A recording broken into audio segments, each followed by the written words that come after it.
Flight MH370, the superpowered vessel that's finally going to find the missing plane. The infamous disappearance of Flight MH370 is undoubtedly the most mysterious disappearance since the Bermuda Triangle came onto the scene.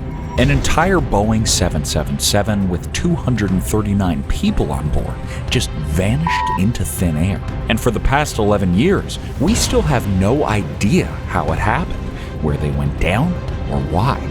Here's the story of MH370 and how new evidence could possibly solve this most mysterious disappearance once and for all. Let's take a recap of the disappearance real quick before we take a look at the new, very exciting developments in the case. Malaysia Airlines flight MH370 disappeared on March 8th of 2014 after taking off from Kuala Lumpur, Malaysia on its way to Beijing, China at 12:41 a.m. They reached a cruising altitude of 35,000 feet by 1:01 a.m. without any issues. Here is their last communications with air traffic control. Malaysian 370. Malaysian 370, contact Ho Chi Minh 120.9. Good night. Good night, Malaysian 370. Then, just as they were about to cross over into Vietnamese airspace over the South China Sea, their transponder was switched off. There was a mad scramble between Malaysian, Chinese, and a few other countries' flight control towers to figure out where the plane had gone.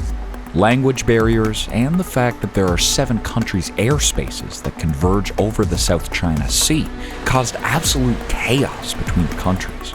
It took them 4 hours before they could ascertain for certain that MH370 was indeed missing from the sky, and another 2 hours before there was enough daylight to send out the appropriate search vessels and aircraft.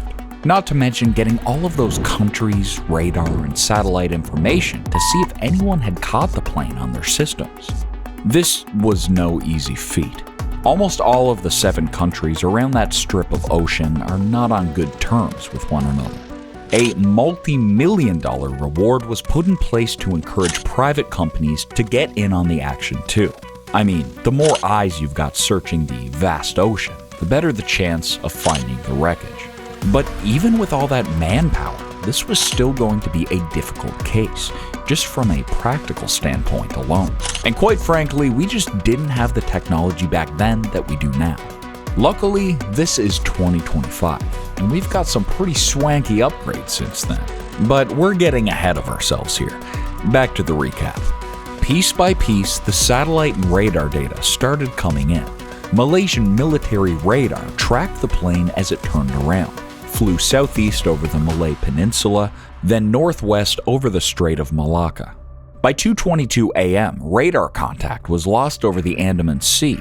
However, Inmarsat, a British satellite company, detected hourly signals from the aircraft until 8:11 a.m., indicating that it had traveled deep into the southern Indian Ocean, all the way back the way it had come, and apparently they'd flown to the other side of Malaysia.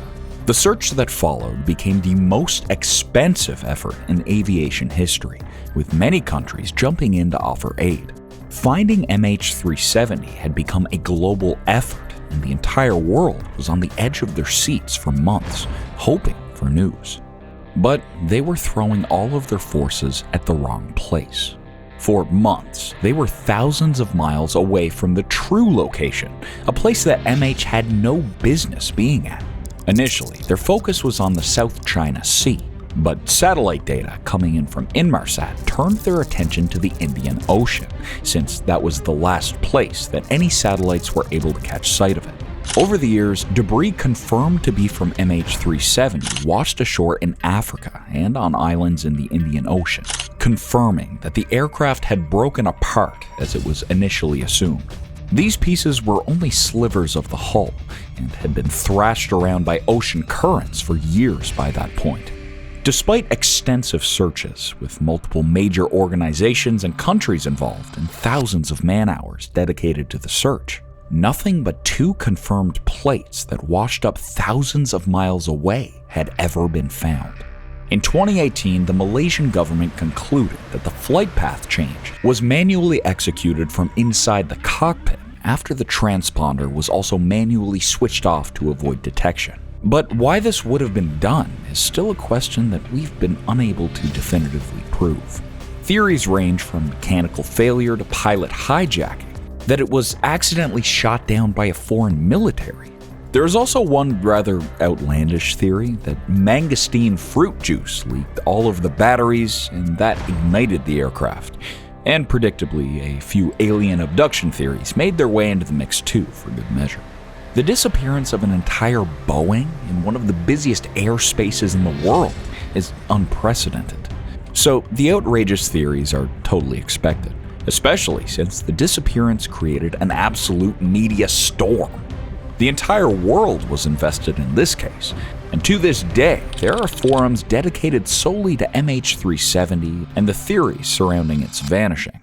Okay, so there's a lot more politics, conspiracy theories, and uncomfortable international headbutting involved, but that's MH370's disappearance in a nutshell.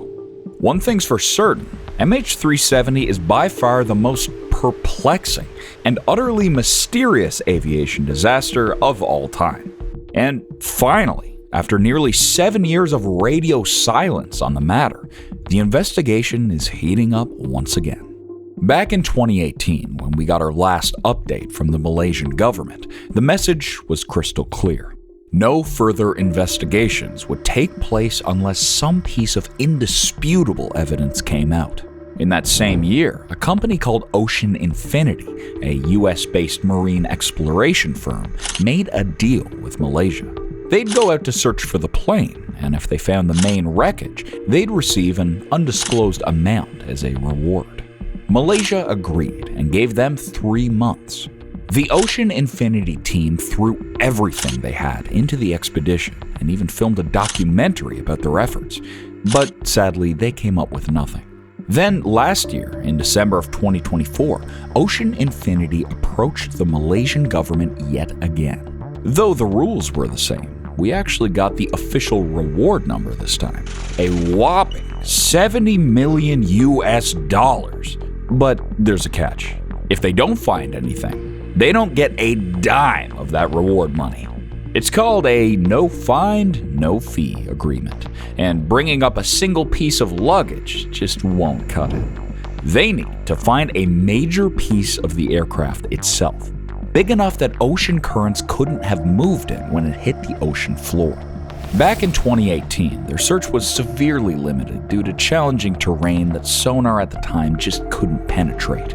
The bulk of their search was conducted with the Seabed Constructor, a vessel equipped with Kongsberg-Huygens 6000 autonomous underwater vehicles, capable of reaching depths of 6,000 meters. Now, don't get us wrong here, this is a pretty cool piece of equipment, but it's got its limitations when it comes to the terrain conditions. This time around, Ocean Infinities come with the big daddy of deep-sea exploration vessels, the Armada 7806, equipped with sidecan, high-resolution imaging, synthetic aperture sonar, multi-beam sonar, and sub-bottom profiling sonar that can detect objects buried underneath the seabed. Now, this is the best of the best. You're not going to get any better than the Armada. This thing looks like a spaceship, and it's got about as much high-tech whistles and cogs as an alien spacecraft does too. If anything can find MH, it's the Armada 7806. They've already completed their initial phase of the search, just to test the waters and to map out the areas that they'll be focusing on. After that test venture, everything's been cleared to go full steam ahead in November of this year.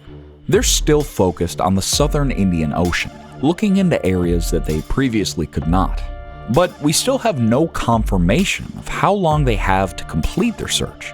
Now, undoubtedly, they'll release another documentary on the process, both because this is a groundbreaking piece of equipment and to offset their costs in the event that they don't find anything. But honestly, we're willing to put money on the fact that they do find something. Never before has a system with this amount of technology and brilliant minds to drive it been out there searching for MH. Compared to the Armada, the US, China, and every major nation's search vessels back in 2014 were children's toys.